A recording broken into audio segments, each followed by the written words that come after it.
We're turning on the live stream. We're not getting started just yet, but that way you know that all audio is now being recorded. Watch your mouth.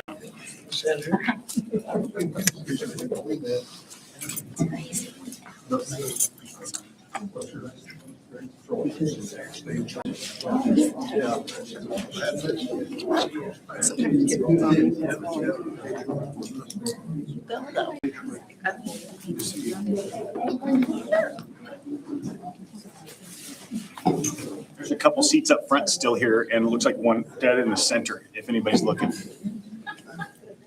I'm trying. If you sit in the front row, I won't pick on you, I promise. Comedy show. Your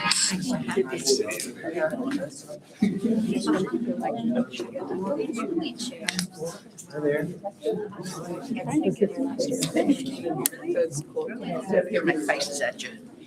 But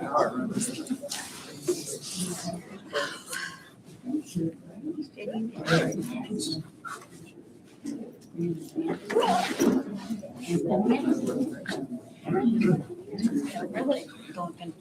I'm not going to.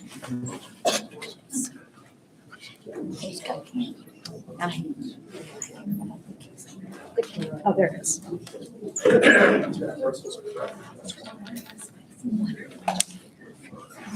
yeah, we're gonna go down the aisle and everybody stand up and introduce yourself to me.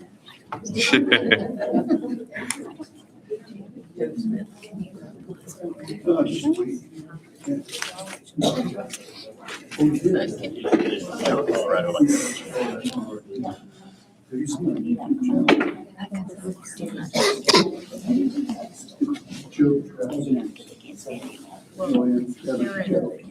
right. I'm going to go ahead and get us started here. Good afternoon and welcome to this debate between the two candidates vying for the Democratic nomination to run for Congress from the 4th Congressional District. My name is Michael Crespin. I'll be the moderator for the debate. I'm currently the director of the Carl Albert Congressional Research and Studies Center, as well as professor of political science at the University of Oklahoma. When the Carl Albert Center was founded in 1979, one of the goals was to strengthen representative democracy through engaged and informed citizens. Therefore, I want to thank everyone who made time today to participate in the democratic process and learn more about your potential representative in Congress. Before introducing the candidates, I want to explain the ground rules agreed upon by the participants. To begin, each candidate will have 2.5 minutes to introduce themselves. Then I'll ask the first question, and the candidate will have 2.5 minutes to answer. Next, the other candidate will have the same amount of time to respond. If needed, the first candidate will have a chance to reply. Finally, we'll have time for 2 questions from the audience on the topic of the initial question, with 1 question per candidate. I ask the audience to please keep your questions brief and to the point, and candidates to respect the agreed upon time limits for answers. We will close with each candidate receiving 2.5 minutes to offer their concluding remarks. We'll have time for about 6 total questions and expect the event to last about an hour. The candidates and I will see warnings when the time limit is approaching. I'll try not to be rude and interrupt when a candidate is speaking over their time. I'm originally from New York, so it might happen. That's my joke. Now on to the event. We have 2 candidates with us today. I'll offer very brief introductions since they're going to introduce themselves, I assume, during the introductory remarks. Our first candidate is Mitchell Jacob. Mr. Jacob has 2 associate's degrees, a BA in political science and a JD from University of Oklahoma College of Law. He also served in the Army from 2017 through 2022. Our other candidate is Jeff Pixley. Mr. Pixley has a BA in sociology and MAs in business administration and national security resource strategy. Mr. Pixley spent over 30 years in the Air Force. By winning a coin flip, Mr. Jacob will introduce himself first, followed by Mr. Pixley. Go ahead. Thank you, Dr. Crespin. Good evening, you beautiful people, and thank you so much for being here and for making the trek to Wayne, Oklahoma for this CD4 voter forum. What I wanted to say today is that this is not just a voter forum, and you're not just passive witnesses to the things that we're going to say tonight. This is a job interview, and you are the hiring committee. you'll have a decision to make. And on June 16th, you'll be tasked with deciding which of us is the stronger candidate to represent the Democratic nomination for the November general election. And so to assist you in making that decision, here are 3 of my strengths. Number 1, I have served in the United States Army, and I am honored to have deployed to southern Syria in support of Operation Inherent Resolve. My time in the Army taught me a lot about the federal government and how bureaucracy could work. And it has also taught me to work with anyone from any background at any time in any place. Number 2, I am a licensed attorney, and more accurately, I am a public defender. I fight every single day on behalf of individual liberties and to support individual constitutional rights, and I promise that I'll continue to support and defend yours. And number 3, speaking of strength, I promise you that I have the strength to get through a boring congressional hearing without falling asleep. I'm looking at you, Tom Cole.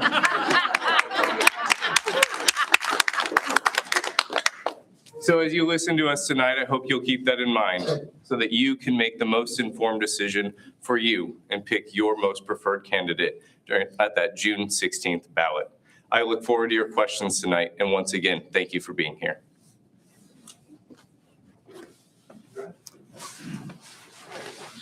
So I'll echo Mitchell's thank you for being here and for the opening words. This is a huge deal, seeing this many people coming out for a Democratic primary forum this early in the campaign season, and it's reflected everywhere I've been since I launched my campaign on September 1st. This enthusiasm is real across the district, and it is proof to me that this is a winnable race, that we are entering a time in our country, in this district, where if we pick the right person, we can win this district and shock the nation. I know this in my heart, and you are evidence of that today. So as was mentioned, my name is Chef Pixley. I'm a retired colonel from the United States Air Force, and I didn't expect to be here today. Well, when I woke up this morning, I did. But if you'd asked me a year ago if I'd be here today, the answer would be no. A year ago, I was a professor at the University of Oklahoma and commander of Air Force ROTC, and fulfilling my dream of serving in the Air Force in my final job, where I got to take the young people that were about to be lieutenants in the Air Force and infuse them with the core values and the discipline and the character that we need in our rising leaders in the United States Air Force. That's a dream job. I was hired to do that job as my final job, and when I came to the University of Oklahoma to do that, my wife and I, Andrea, decided to plant our flag, and we decided this is it. 15 moves is enough. We're staying here. And I expected to be in that job until summer of 2026. And then on the morning of February 15th of 2025, I woke up to the news that the president had fired the chairman of the Joint Chiefs of Staff, General C.Q. Brown. He had fired Admiral Alicia Franchetti, who was a chief of naval operations. And most alarmingly to me, he had fired the lead lawyers over all the services. Those are the people who are charged with making sure the orders that come from the president down to people like me and below me, the armed forces, are constitutional, they pass legal muster, and that they can be executed with confidence and no question about whether the folks are doing the right thing. And when I read that news that Saturday morning, I realized I was at a personal crossroads, because my mind started spinning about what the possibilities might be for me and my cadets and my Air Force.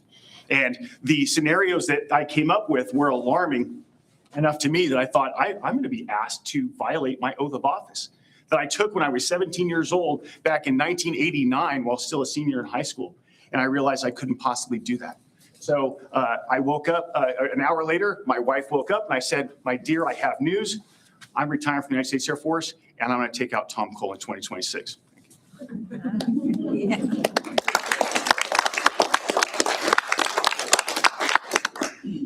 All right, the first of 6 questions goes to Mr. Pixley.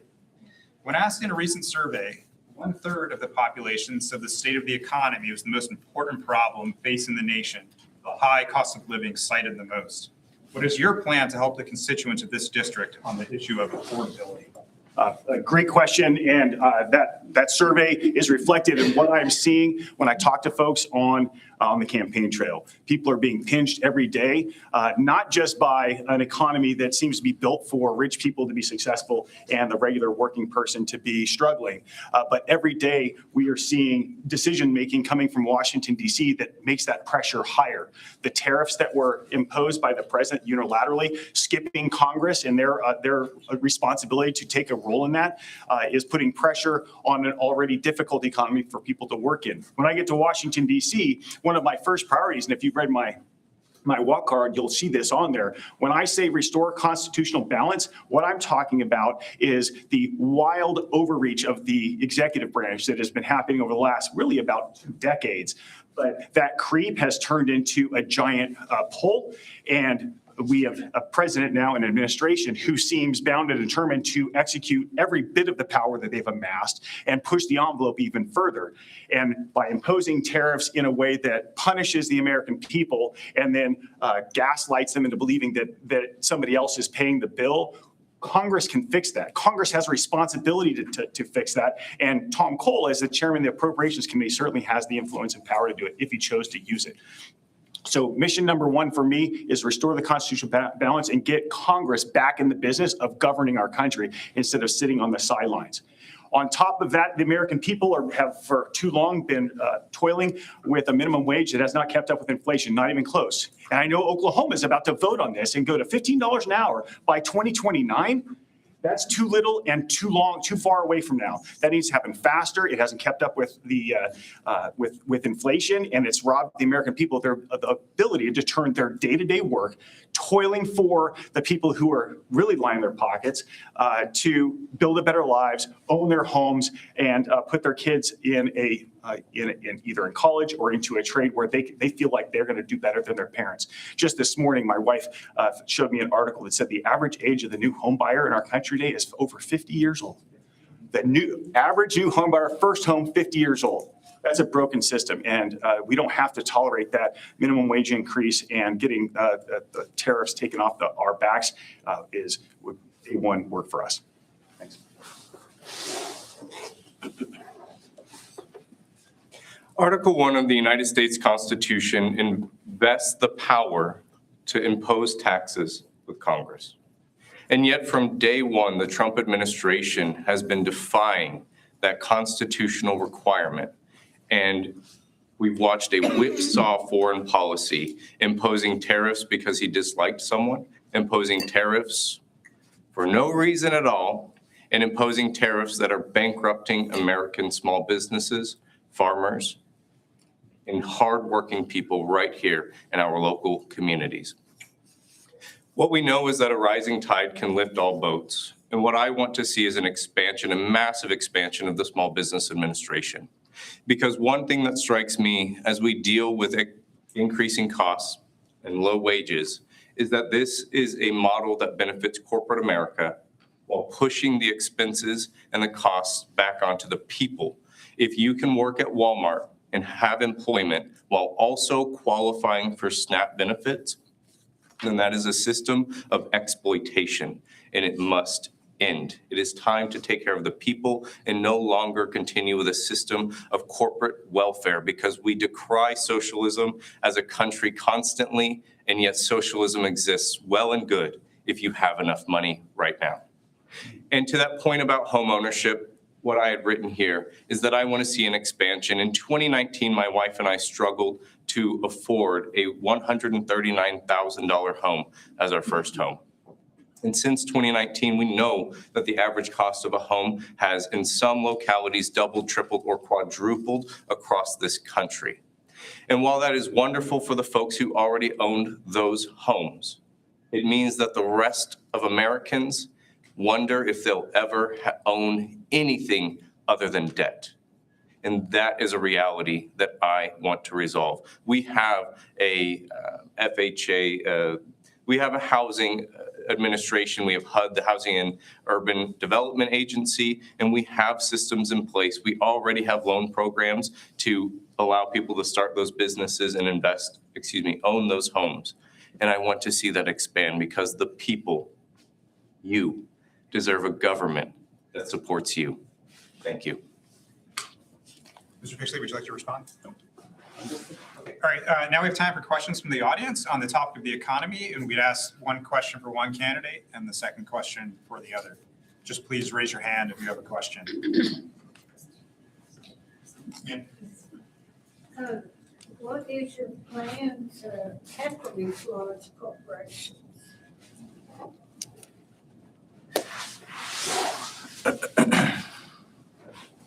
We know that on July 4th of 2025, President Donald Trump signed the big, beautiful bill into law. And that was one of the largest tax breaks for corporations and the wealthy in United States history, to a tune of $4 trillion. And that money is not going to you. That money is going to the wealthiest among us, to the billionaires and to the corporations. And while it is not easy to accomplish, to me, the solution is simple.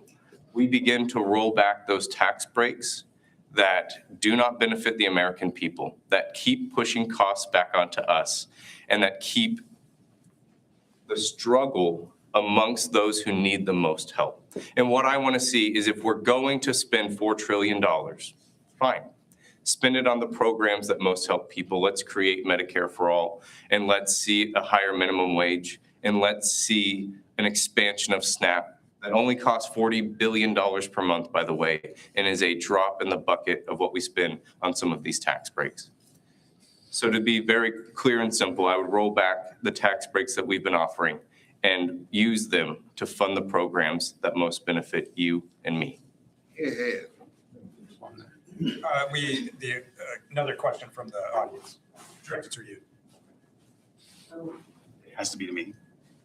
Yes. On the billions collected in tariffs, we're only going to get back a few thousand.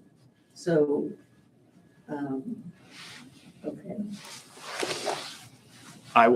So I agree with you. I think the president is using the specter of the complexity and how expensive it will be to claw back the billions in tariffs as an excuse not to give it back to the American people. That's no excuse. He should give it all should come back to us, even though it's a complicated matter to get it back to us. And he's not going to do it himself. He's proven himself, and his whole administration has proven themselves unwilling to do the right thing, even when there's an uprising about it. There's plenty of, I'm sure we'll talk about that in a minute. And the truth is the president's hanging on to corporate America and their love of the president is because we have effectively turned into a patronage economy, where if you want to be successful in our country, the recipe is not hard work and education and sacrifice. It's a plane ticket to Washington, D.C., a suitcase full of money, and genuflecting in front of the president. That's what we have now. And only Congress can stop that. He's not going to stop that himself. And if we really want to stop corporate America from having their hooks into the political system and getting us to make bad decisions, we need to get corporate money out of politics. I'm not taking any corporate money.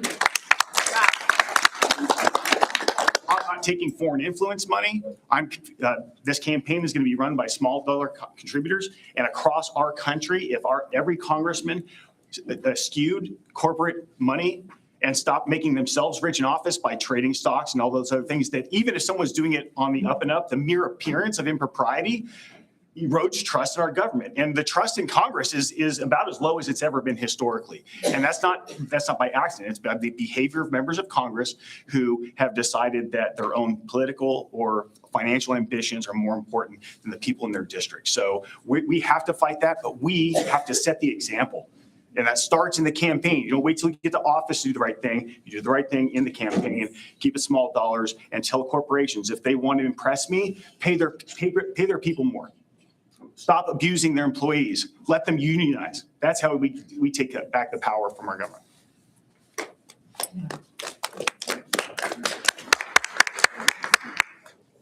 Two questions per. I have a question for both of them.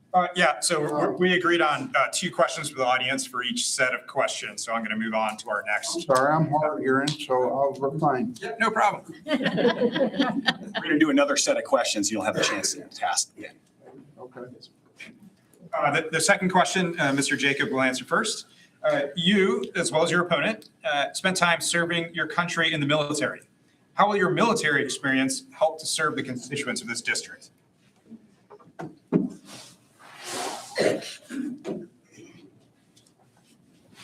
As you know, the United States federal government is vast. It is staffed by more than 1 million wonderful heroes who show up to work every day despite the political environment that we're in today. It's more than 1 million active duty service members and National Guard and Reserve. And through my time in the Army, I had the privilege and pleasure of being able to interact with folks from across multiple agencies to build those relationships. And one thing that the Army taught me, one of the most valuable lessons in my opinion, is how to work with anyone from any background. Because you do not get to choose who your battle buddy is when you deploy, or when you go through a training, or whenever you learn a new skill. What you get to do is put a smile on and keep working forward toward the goal. The Army taught me how to accomplish the mission underfunded, with not enough staff, and without the resources that you're supposed to have, and yet the mission doesn't go away. And it has taught me how to keep pushing forward, even when I wasn't even sure how to make something possible based on the scenario we were in. For those of you who weren't aware, in 2020, I had the great pleasure of deploying to southern Syria. I deployed on January 7th of 2020. And as you know, right after that, COVID hit. Our supply lines were affected. Food stopped being delivered on time. Weapons and ammo started getting lost en route. Mail was shut off entirely, at least incoming to country. The phone lines were no longer staffed because domestically they were on COVID rotations and schedules. And yet, even though I couldn't get someone to answer in the United States, we were still there. And we still had to do the job. And listening as I missed my child's first birthday, listening as I was being told we can't find wipes and diapers, and yet knowing that there is always something more important than all of the things that you wish you could do. I wish I could be home for my son's birthday, but I was in the right place, doing the job that I signed up for. And I was honored to have been able to do it. So in short, what the Army taught me is that the mission comes first, and I'm willing to work with anyone across any aisle, and I'd be happy to do it. Thank you.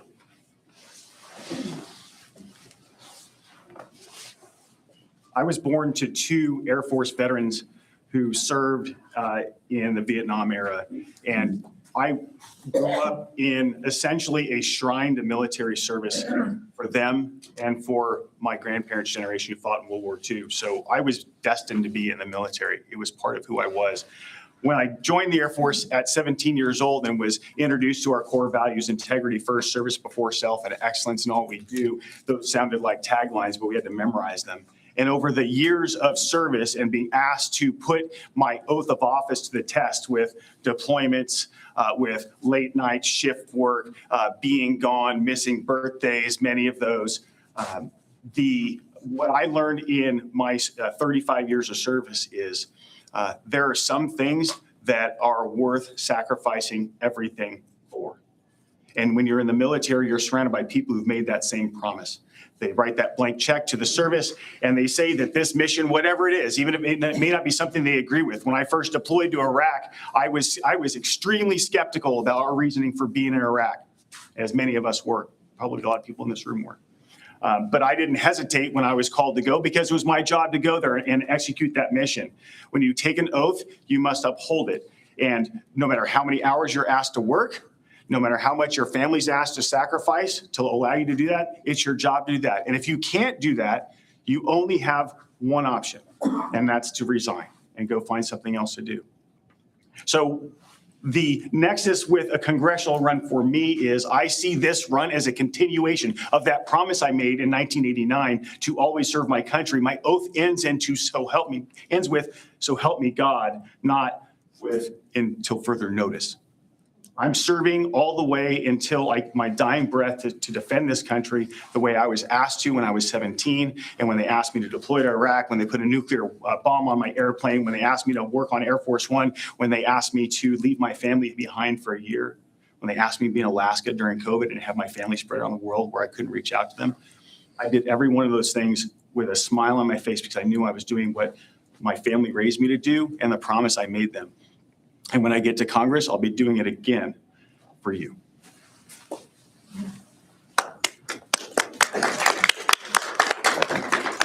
Briefly. Just briefly, because of what we see in our country today, the Army taught me to always put the mission first. But what it also taught me is to never accept any illegal order. And so what that will teach me is in a congressional hearing, when ICE says I was just following orders, or when someone who did that second strike on a boat in the ocean says I was just following orders, I will know the true answer to that question is that it is never legal to obey any legal order. And I will be willing, ready, and able to push back on that rhetoric that escapes accountability and responsibility. And that is a promise I will make to you.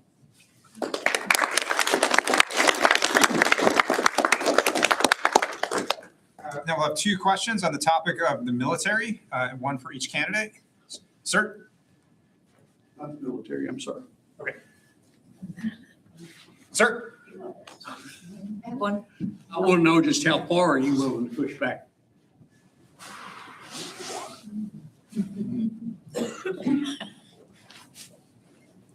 Abolish ICE, impeach Pete Hegseth.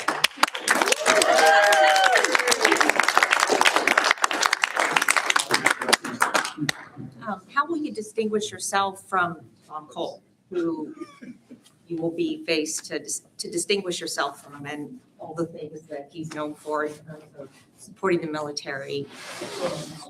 That's a fantastic question. And it's often one that comes up when I'm on the campaign trail, when I meet Republicans in nature. Because one of the first things they'll say is, well, but he's sure been good to the military. He kept Tinker open. And my feedback to that is, Tinker wasn't going anywhere. Tinker is one of 3 depots, one of 3 organizations in the Air Force who does that work. Tinker was under no threat, and walking and saying I saved Tinker is like saying I saved you from a hippopotamus stampede in this room today. It's not impressive to me that he's done that. So the claiming to have done something that you didn't do is, I have heartburn with that from an integrity perspective. But as someone with deep roots in the military, and as was mentioned in my bio, the Air Force sent me to Washington, D.C., and I got a master's degree in national security resource strategy. So the defense industrial base is something that I'm educated in, have tons of experience in. And what Oklahoma has to offer on that front is incredible. Not only the bases that we have, but the universities and research systems, all those that could contribute to creating economic opportunity in Oklahoma outside from just keeping Tinker open or just keeping Fort Sill open. We can leverage that if we take advantage of the opportunities that are provided out there. I would love to echo precisely Mitch's words. I do echo them on ICE. That's an easy one. I have to be careful because Senator Mark Kelly is experiencing right now what I would experience if I echoed your second sentiment, but I stand close to people who say words like that. He's not going to jail if he says it, and I might. But just know that integrity matters. And in our federal government, and this is a Senate thing, not a Congress. So I'm not going to fix this when I get to Congress. But the United States Senate needs to start taking seriously the job of confirmation hearings, both for members of cabinet, for Supreme Court justices. Accountability. Thank you. The third question is to Mr. Pixley. Immigration and immigration enforcement have been in the news a great deal lately. How would you deal with immigration and immigration enforcement if elected? Great question. Our immigration system is broken, and it's broken on purpose.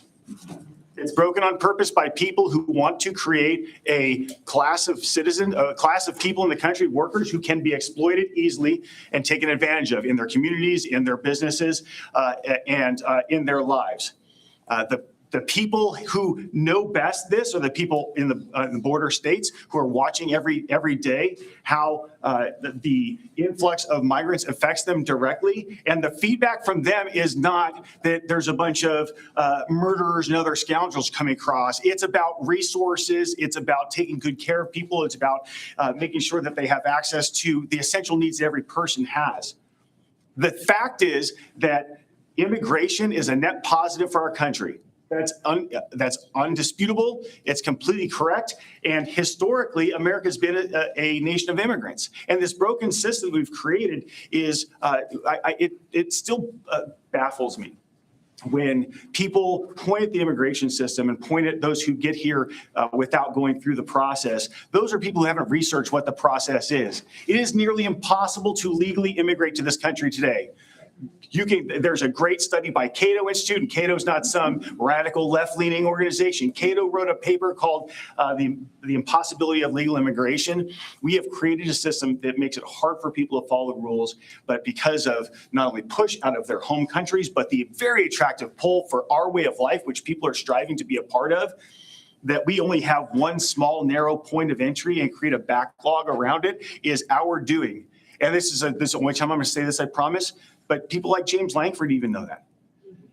And that James Langford proposed legislation that would have been a step in the right direction, and it got shot down by this administration, proves the point that it's on purpose. We had a way to fix it, and instead of fixing it, they gave people the culture war issue. When I get to Congress, we are done playing that game. There are ways to fix this. We can add more immigration judges. By the way, immigration judges that don't answer to the executive branch. The fact that the president gets a direct phone call to tell someone to close the gate or not let someone in makes no sense. And we must end the terrible discriminations happening based on people's religion, their national origin, their race. That's not America. That's not who we are.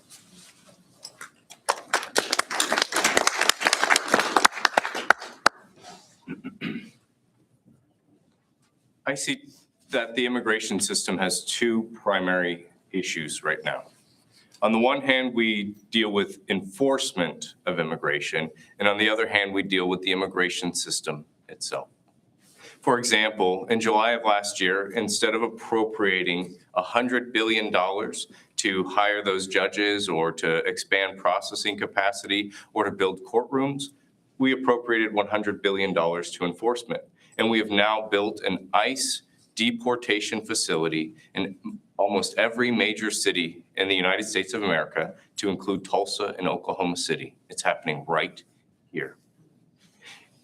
But we know that the reason that we're experiencing those who wish to be in our country without waiting for to fulfill the requirements to fully be a citizen or to get that residency is not because they do not want to. Most of them have tried.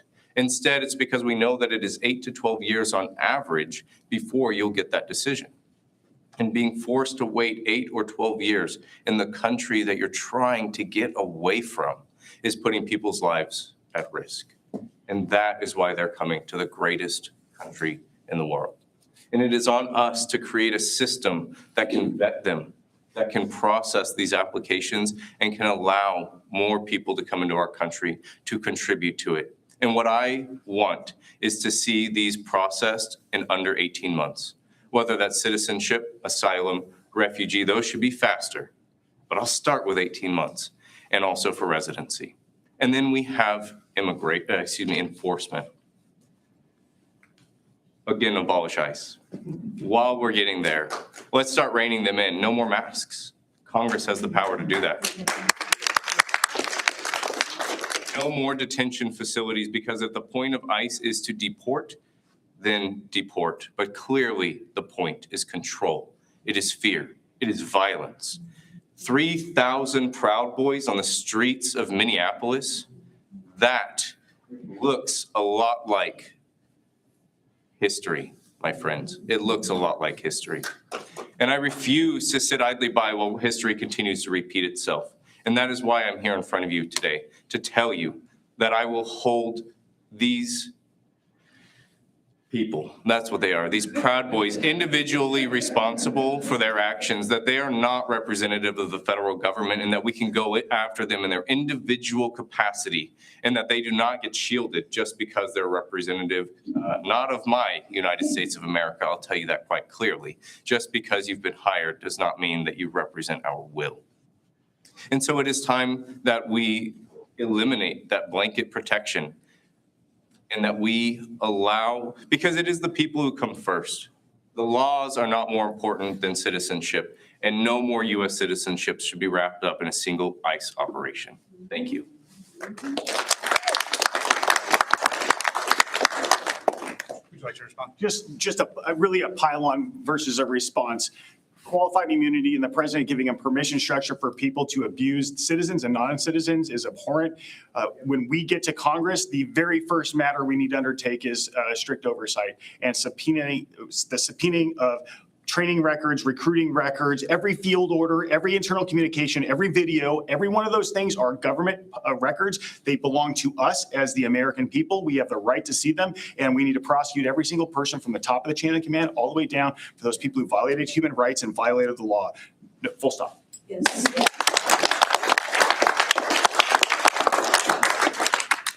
anyone have a question about immigration? Historically, Democrats are described as weak.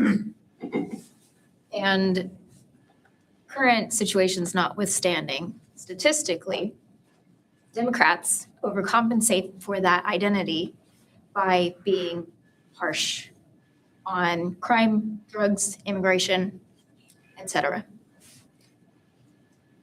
Can we trust that that sort of compensation and that sort of overswinging won't happen?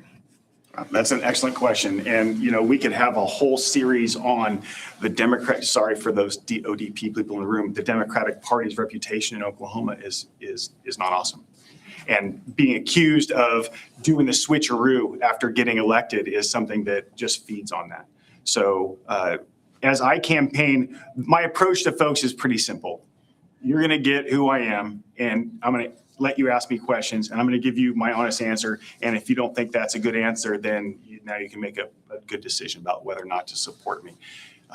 These are complex matters, and law enforcement is something that matters to me. I was raised by a police officer. I don't even speed, right? I'm one of those guys. And my wife is nodding right now because she drives her crazy. I do believe in law enforcement, strict law enforcement, but honorable law enforcement that follows the rules, that's accountable to the people. And you don't have to have some war on X, war on drugs, war on this in order to do that. What you need is a war on incompetence. You need a war on bias in our society, a war on selective enforcement. The truth of the matter is that the likelihood of you going to prison in this country is more determined by the color of your skin and how much money you have in the bank than is on whether you've committed a crime or not. And I'm sure there's at least one lawyer in the room who might agree with me on that. Democrats can't go, we can't strive to get Republican votes, and we're going to need them, right? Mitchell, we've done the math. We know how many Republicans we have to pull to our side, and there's no chance that I'm going to go to a Republican and tell them a story about being tough on something or giving them some present to trick them into voting for me. I'm going to be honest with them and tell them what I'm going to do. I'm not going to play that. The war on drugs has been an utter failure.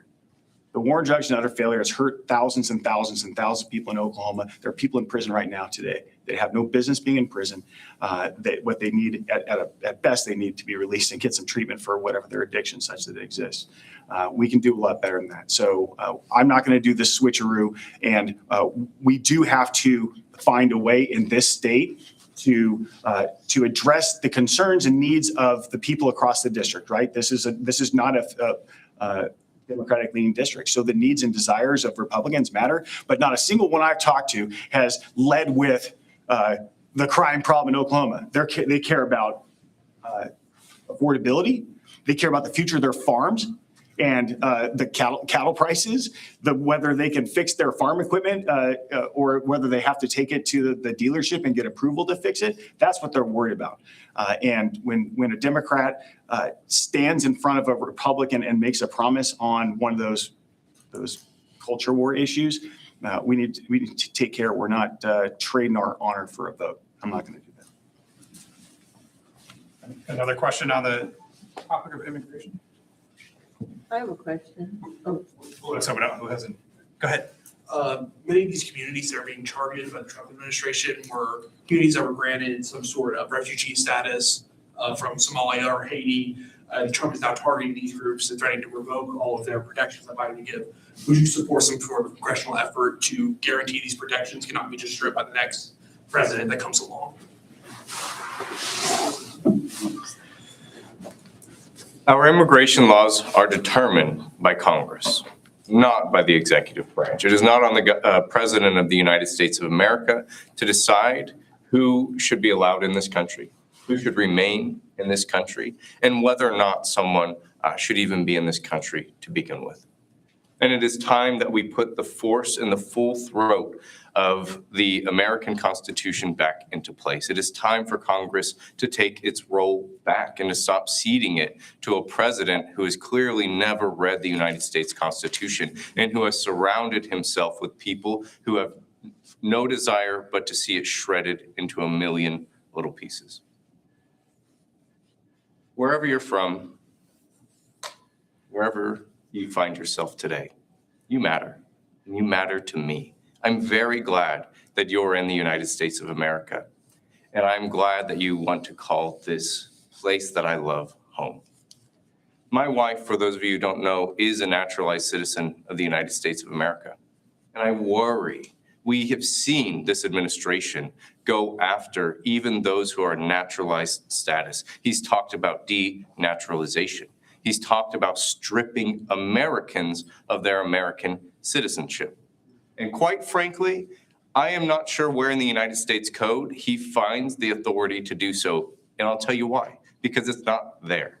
That is a pipe dream at best, and it is a blatant unconstitutional attack on American citizens at worst. And it is time that Congress do something about it. It is time that Congress take the reins back and reassert the constitutional balance that is supposed to exist in our immigration system. No more separating families. No more ripping children from the arms of their parents, or even worse, ripping parents out of a car and leaving the children. How about we put humanity, respect, and decency back into the way that we go about enforcing immigration?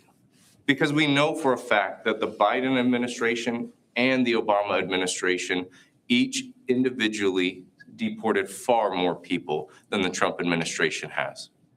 And they did it without fear. They did it without violence in the streets. They did it without masked cowards. And they did it without threatening denaturalization or to go after American citizens themselves. And yet this is what we have today. So what I pledge, if you put me on an oversight committee or an immigration oversight committee, is we'll start bringing them in. I want to see, where is the legal basis for the actions you're taking? Where is the legal basis for the paperwork that you're sending out? And I want to see the communications of how you're getting to these positions. And I want to know who's on the board that's deciding when and how to strip anyone of their rights and their constitutional protections. Thank you.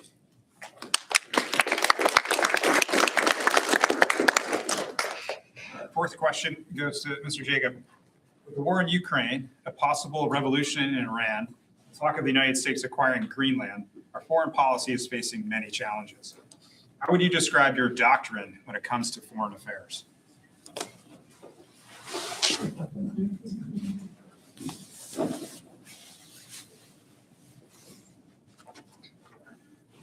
What strikes me is all of these things that we have talked about today are happening domestically right here within the United States of America.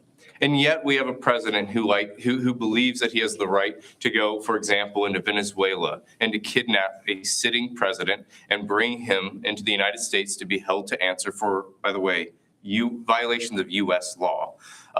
And yet, he also pardoned another president who was in federal prison on the exact same charges. We have a foreign policy that makes no sense. To say it the most mild way that I would choose to say it today. But all of this is occurring while American businesses are failing, while inflation is on the way up, while we're opening investigations into Jerome Powell because he is he's doing his duty to ensure that the American economy does not collapse. So my message to Mr. Trump is very simple. Let's build America first. Let's put Americans first. And let's worry about our domestic economy, ensuring healthcare for our citizens and our children, feeding our children in schools, investing in those same public schools. Let's ensure that there's Medicare for all. Let's pass the premium tax credits that are failing in the United States Senate right now. And let's worry about building this country back up right now in this particular administration, rather than signaling to the world this virtue signaling that clearly does not exist. We are not the leader that we once were as a result of this administration's actions. And it's time, I want to put America first and Americans first, because we have no right to be doing what the words that we're using for Greenland are very dangerous to me. We are threatening to wage us all into war. We know that multiple countries have now deployed troops to Greenland for exercises for the foreseeable future because of the rhetoric that is coming out of the White House. We know that security is being beefed up across Latin American countries because they now know that we're clearly willing to kidnap presidents and yet leave regimes the same that they were. We didn't take out the regime. We just took the head. And I know the question was about foreign policy, but I think that it's time that America work on herself first before we pretend that we have any moral right to tell the rest of the world how to run their countries.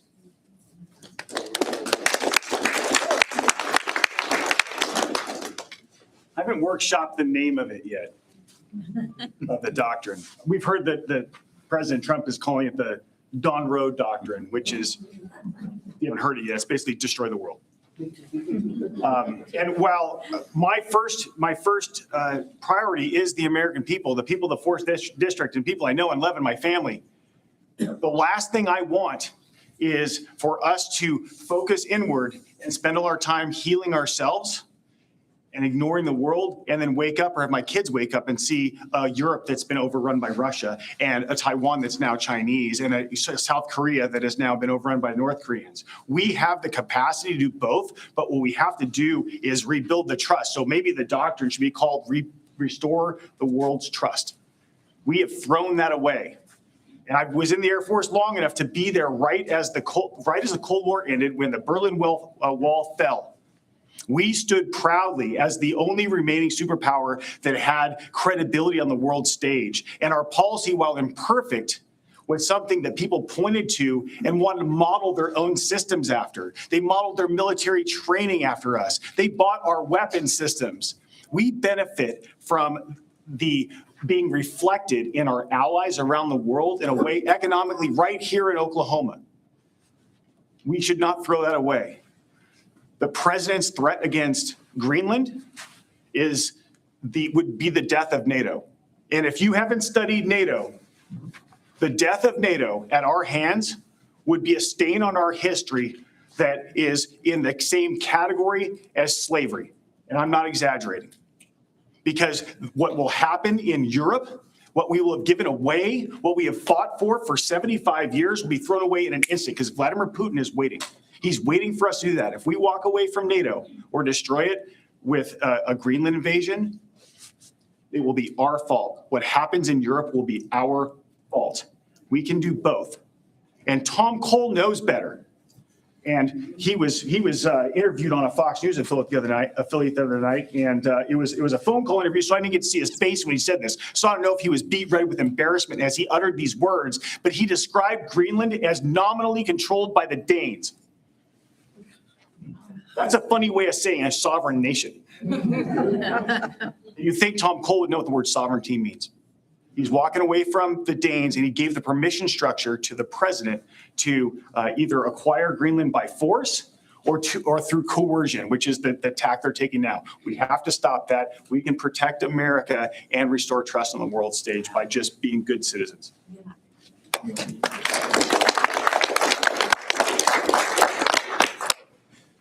My response will be very brief. We have a DoD budget of greater than $1 trillion. We have greater than 1 million active duty troops. And we spend more than the next 9 countries combined. We have fully invested in our foreign might.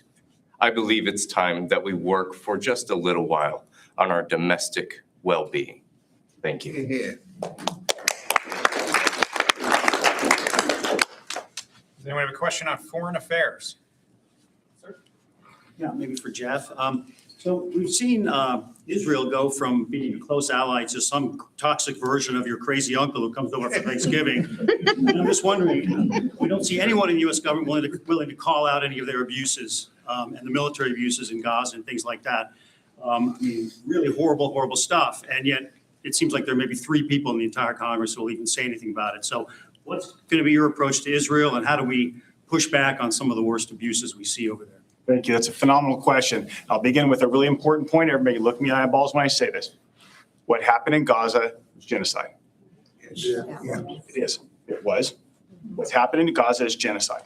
And as a person who had to gain expertise in putting bombs on target, it was literally my job to put warheads on foreheads.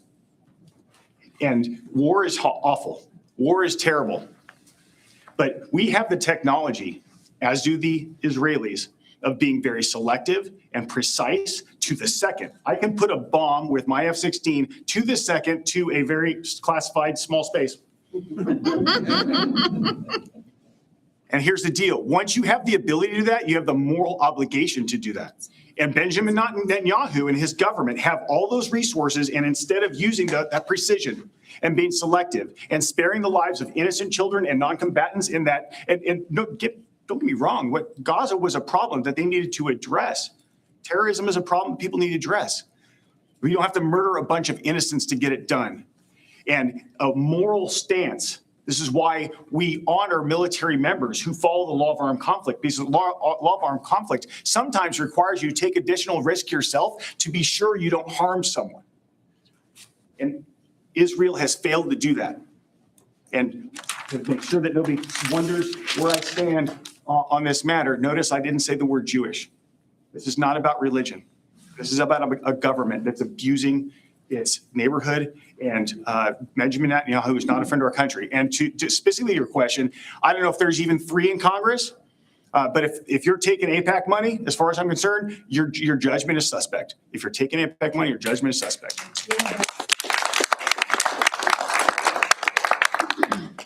Another question on foreign affairs? I think the USAID agency was a pretty good bargain we had for influencing, providing goodwill and getting influencing or gaining influence for countries around the world. Would you support reinstating that, running for that?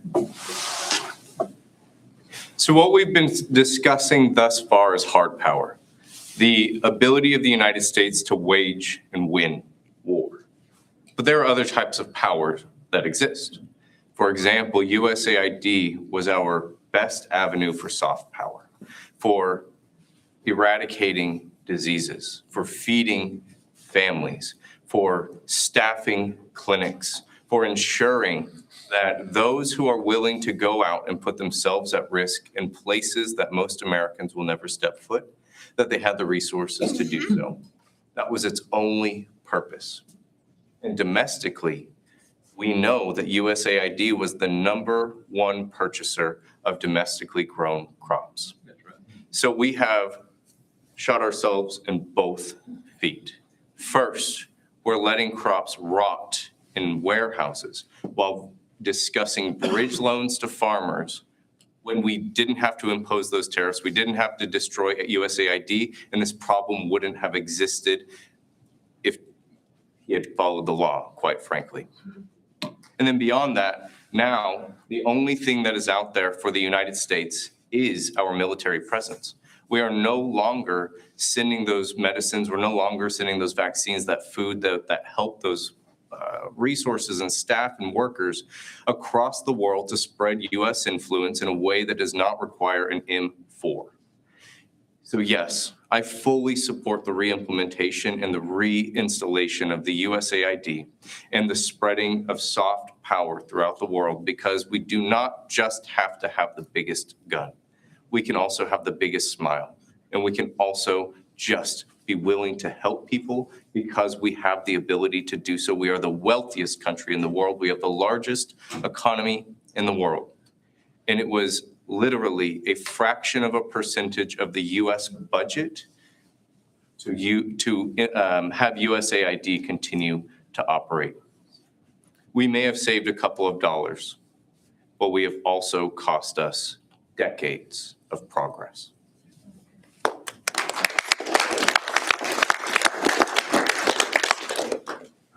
The fifth question goes to Mr. Pixley. By some measure, the oil and gas industry makes up about 20 to 30% of the GDP of Oklahoma. However, the Democratic stance on energy policy is centered on transitioning to clean, renewable energy sources to combat climate change.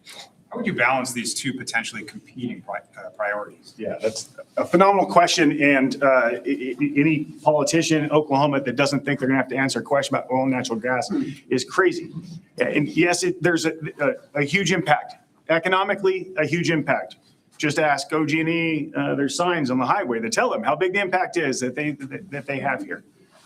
There's also, importantly, a cultural element to this too. There are people in the state of Oklahoma who've never been on the side of an oil rig and have no direct connection to but they see themselves as being part of this thing that is Oklahoma, and they have a affinity for this.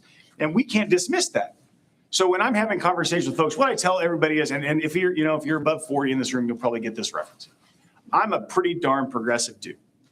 And if I could change the world like that, I'll explain later. It would be a pretty progressive place. But that's not the job of a congressman, to go to Washington, D.C. and impose their will on their district. It's to go to their district and carry their water in D.C. So how does a guy like me, who will hug a tree if he gets a chance and would love to see windmills and solar and renewable energy, because I want my grandkids and great grandkids to have a planet to live on and water to drink, and maybe we could still have farms in in this band of our country. How do I balance that and still take care of oil and natural gas producers in Oklahoma? Well, it's by having a rational conversation with them. The way I look at oil and natural gas, I put myself in their shoes. If I have an oil company or oil rig, I have a money tree. And if my neighbor comes over and says, your money tree is ugly, it's ruining my view, cut it down, I'm going to give them a hand gesture that you may have seen on the news the other day. If you want someone to cut down their money tree, you have to financially incentivize them to do it.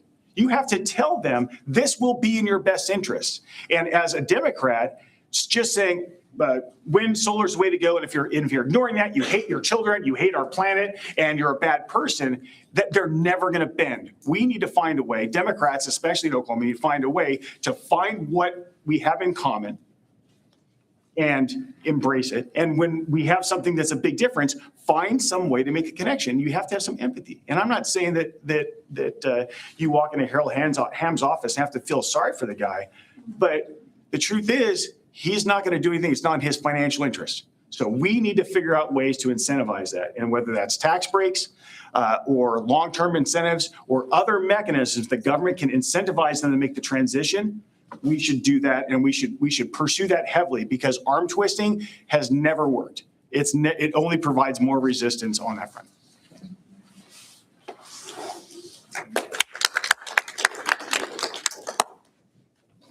The United States, in many ways, our modern economy is built on oil and gas. We went through an industrial revolution, and we became a modernized society. And in doing that, we found electricity. But then we realized that there was another power source that would allow us to disconnect and unplug and still be able to go throughout the world and operate. And that is the oil and gas that we're talking about today. And so for so many reasons, I am really proud of the progress that this country has made in pushing it to the forefront and creating the technologies that basically run the world today. But I also believe that just because something is true today, and just because we've always done something the way we do it, is not a reason to stop. We must continue to innovate, expand, grow, and develop. Especially when you discover that that which you rely on is poison and has the potential to kill, to harm, and to hurt. Just look at the oil spills that we have had. Just look at the amount of devices that go into your vehicle to change what comes out of your exhaust in the rear. We know that we can do so much more than that. And we had a Green New Deal that was going to bring tens of thousands of high-paying jobs to the United States of America, that was going to expand our energy generation portfolio and diversify it. And I was so excited. My disappointment with killing the Green New Deal is not because I blame oil and gas for the success that they have had. Instead, it's because it is too short-sighted to say that we have a robust oil and gas industry, and that's the only industry that we need. I am not asking the federal government to today go build those solar panels and those wind farms that I want to see spread throughout our country. But what I am asking is to allow those who want to research that, who want to build it on their property, and the municipalities that want to allow wind generation, for example, that it just doesn't get in their way. Because that's what we're experiencing today. We're seeing the cancellation of grant money. We're seeing the drill, baby, drill as the only energy policy that we currently have in the United States of America. But for those like me who want to have a wind farm or want to have a solar farm, it is on the government to allow that innovation and that research to continue, not to stifle it and not to stop it just because we already have a robust industry that currently exists. Thank you.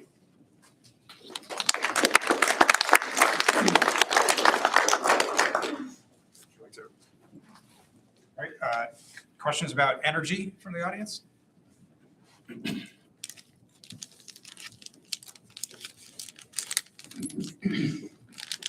Seeing none, I'll move on to our sixth and final question. Mr. Jacob will answer this question first. The Social Security Trust Fund is set to run out in the next decade, meaning the program will only be able to pay out approximately 80% of benefits. Solving this problem is mathematically easy, but politically difficult. How would you make sure seniors receive the benefits they earned while making sure the federal budget doesn't spiral out of control? My goal is to ensure that everyone receives the benefit that you have earned, because it is you who is investing in a Social Security trust fund that is set to fail you. But that failure is purely political, as has been alluded to. What we know to be true is that the FICA cap is $184,500 per year. What that means is that anyone who, the first $185, I'm just going to round it, first $185,000 that you earn per year, you're going to pay the 6% into the Social Security Administration, and that every dollar you earn over $185,000, you don't have to pay into Social Security at all. And that means that people like Zuckerberg and Musk and Jeff Bezos, they satisfy their Social Security Administration payments, their FICA payments, within the first hour of every single new year. And that all billionaires in the United States have already satisfied their Social Security FICA cap. And that's the problem. While it is simple to say, and my solution, I believe, is very simple, and I'm not the one who came up with it, clearly, it needs more people to get behind it to pass, and that is simply eliminating the FICA cap. We know it to be true that if the FICA cap is eliminated, then overnight, the Social Security Trust Fund gains 75 years of solvency instead of becoming insolvent in the next 10. We know that that is one piece of legislation and that you and I are already paying, most of us in this room are already paying for every dollar we earn throughout the year into the Social Security Administration. It will not affect this room.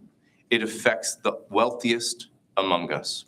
And that's why it hasn't been passed, because of the lobby against it. And so what I am here to say is that I support eliminating the FICA cap. I support ensuring that your entitlement program is there for you when it is time for you to draw it. Because wonderfully, we have a wide variety of ages in this room.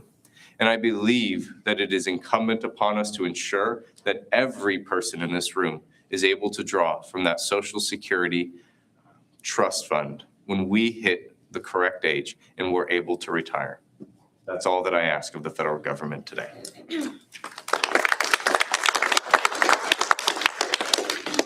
The federal government stealing from the Social Security's trust fund is one of the issues that's causing it to be at risk in the first place. They should keep their hands off of it. It's our money. Put it in a big pot, leave it alone. The second thing, and I agree with what Mitchell said about raising the cap or eliminating the cap, but something we really need to address and understand is rich people don't take salaries. Rich people have tax and payment incentives, stock options, and other ways that fill their pockets and make sure their yachts have gas and all that other stuff without taking a penny of salary. Fixing this problem begins with what Mitchell said. The pushback against it not only comes from rich people, not necessarily because that salary they don't pay will be affected. It's because they run companies who match our Social Security. The Social Security percentage we pay is matched by our employer. Employers have to put that up. They don't want to pay more. We need to raise that cap, eliminate the cap, and at the same time, the only way to keep it, give it the 75 years that Mitchell's talking about or more is at the same time, cap, and this may be controversial, maybe you'll be mad at me, but I'm gonna say it, cap how much you get out of Social Security. Because right now, the maximum you get is a pretty reasonable number. But if we raise the max you push in, and then everybody who gets to retirement age takes all of that back out, it slows it down. I can imagine a world where we don't raise the payout of Social Security at the same rate that we raise the limit. I think that's a reasonable approach that prolongs it and ensures that Social Security is there for the people who need it most. Because while I still hope I get Social Security when the day comes, I do. 53, maybe it's going to be there. If we get elected, it's going to be there. But I am not going to need Social Security. I'm a retired colonel in the United States Air Force, and my pension is pretty good. And Oklahoma's pretty good cost of living. There are people out there who rely to put food on the table and keep a roof over their head to Social Security. And if I need to be in a world where my Social Security doesn't go up as much as somebody who's on the ragged edge of survival, I can live with that. That's a pretty easy choice for me as a person who sees humanity in others. So a Social Security system can be fixed. It's a one-page piece of legislation, and I think the pushback from corporate America is about that other percentage, and we can pressure them to do that. Yes, sir. Thank you.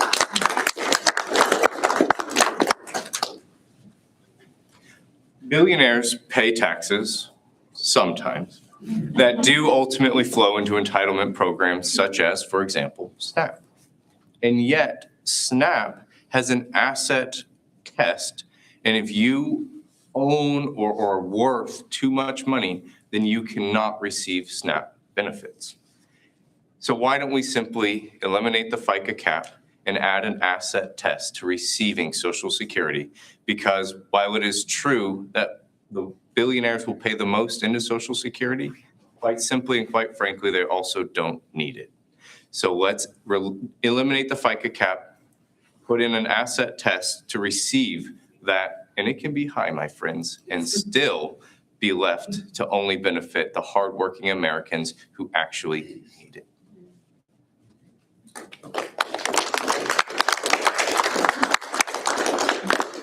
Anyone in the audience have a question about Social Security? In the back? Hello, my name is Jasmine Thomas, and I am here to ask the question for both of them because I'm a military spouse myself, and they know the sacrifice firsthand because they're front lines, but also because they've had families while they were in service. So, but the question is here is that a lot of people miss out on kids with disabilities. So I heard a lot of pay in, but What about the people with disabilities who can't even go to work or who couldn't even pay into these things? What is a solution for them to continue to get their support, as people who get asked to not be able to work?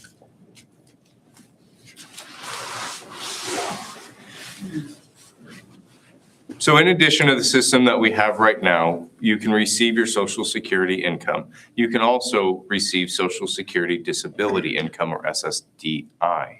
And that is another payment that comes out from the Social Security Administration, and that continues to put additional pressure on the system because it is true that if you're receiving an SSDI payment, that you can't pay into the program. And I support leaving those SSDI payments because the point of entitlement programs is to be there. A social safety net is why they were created, to help those who just need a little bit of help. And I believe that eliminating that FICA cap, increasing the amount of funds that are going into the trust fund, will help address that same issue. It will allow us to continue to pay the current SSDI payments, and there has been discussion of expanding that to include more categories of people and more types of disabilities for a very long time. But there's been no appetite for that, while we've also fought on whether or not we should even allow that system to be solvent in the first place. So let's eliminate the FICA cap.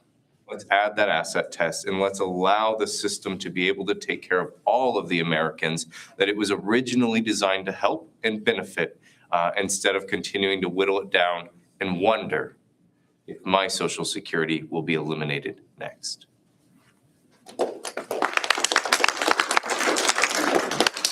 One more question.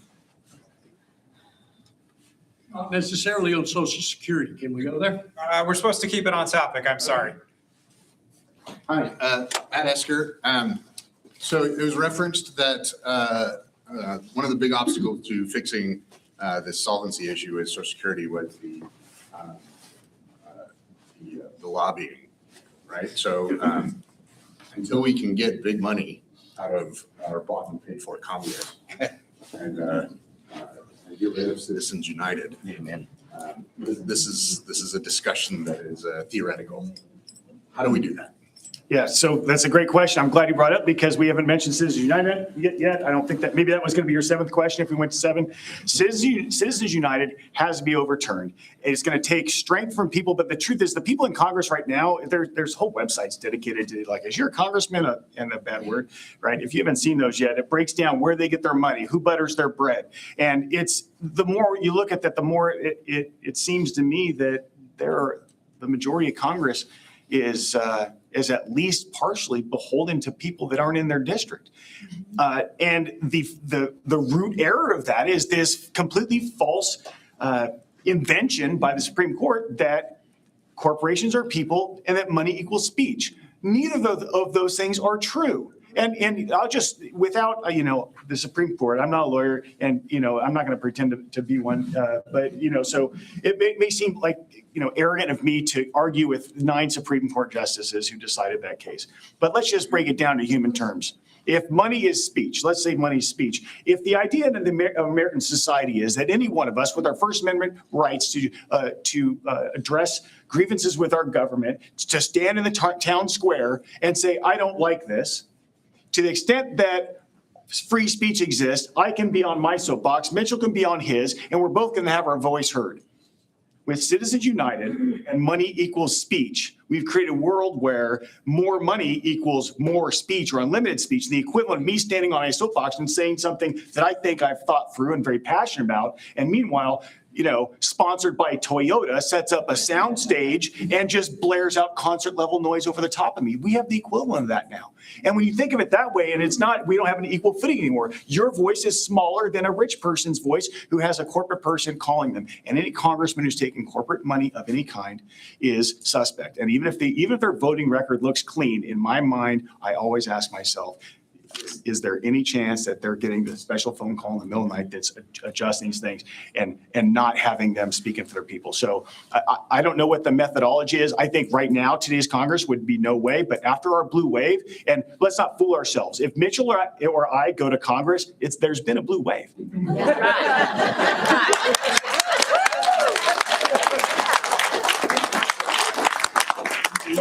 when we get there, we need to immediately start breaking glass. We can't wait. We can't wait until, because soon will be, it'll be a presidential election year. And then some of the leadership right now that I think are kind of more like, let's just be really strategic. No, I'm going there. I'm going to break glass. I'm a trauma surgeon. I'm going there to keep this patient alive so we can survive and get him to the ICU and do the fancy stuff to stitch him up and make him look pretty. We have to save this thing first.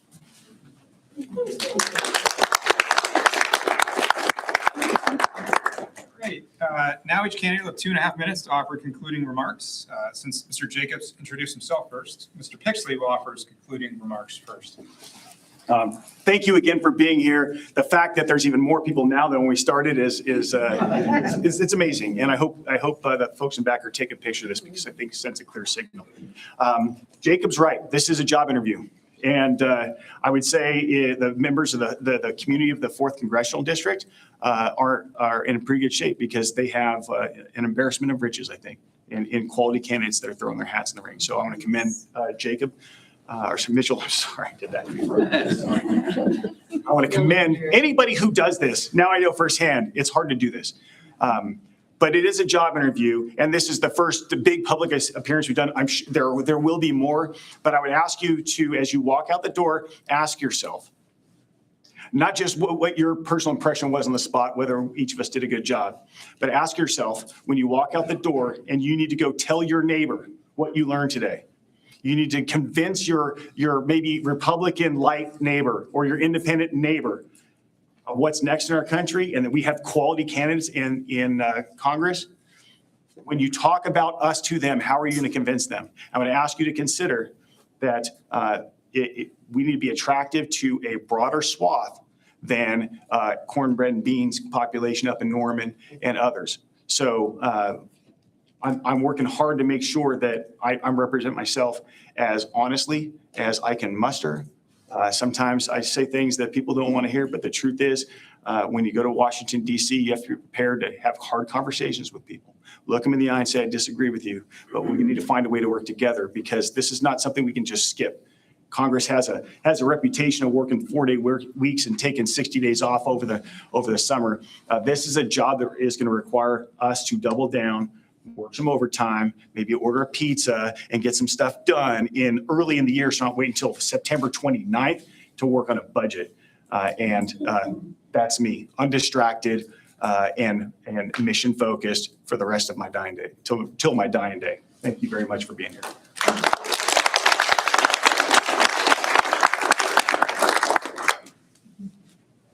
I'm like so many of you, and I'm a member of the working class. I work for the paycheck that I use to pay my bills every month. And like so many of you, I am blessed to be a homeowner because, again, I bought in 2019 when we only had to pay $139,000. And yet I still have to work to pay for that mortgage. And I will be working, my friends, for at least 30 more years before I'm eligible to retire. I am one of 9 children, and I have 5 boys. And I'll tell you right now, I'm not a rich man. So what I can tell you is that I know what it's like to pull myself up by the bootstraps and to thrive in spite of and despite my circumstances. I am honored that this gorgeous and incredible woman right here chose to marry me. And I want to fix our immigration system because I want more incredible humans just like her to also become naturalized citizens. My friends, I want to build the Small Business Administration because I have those 5 boys, and I believe in a future with opportunity and success for them too.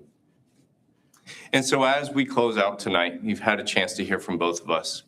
Again, you're the hiring committee. It's not about what we said tonight. It's about what you're going to do next. And so I stand before you to ask humbly for your vote on June 16th. I would be honored to carry the Democratic nomination for CD4 into the November general election. But this is only the beginning, and I need your help. So I'm going to task you with 2 things tonight.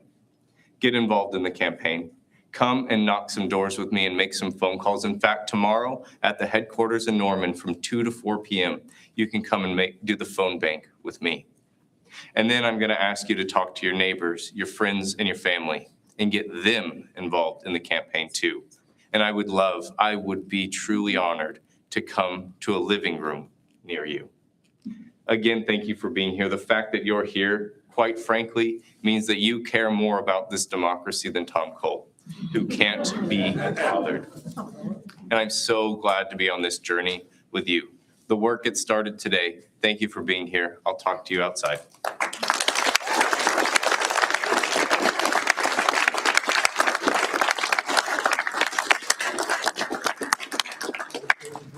Thank you, everyone, for being here, and thank the candidates for following the rules. And can we get a round of applause for Dr. Crespin?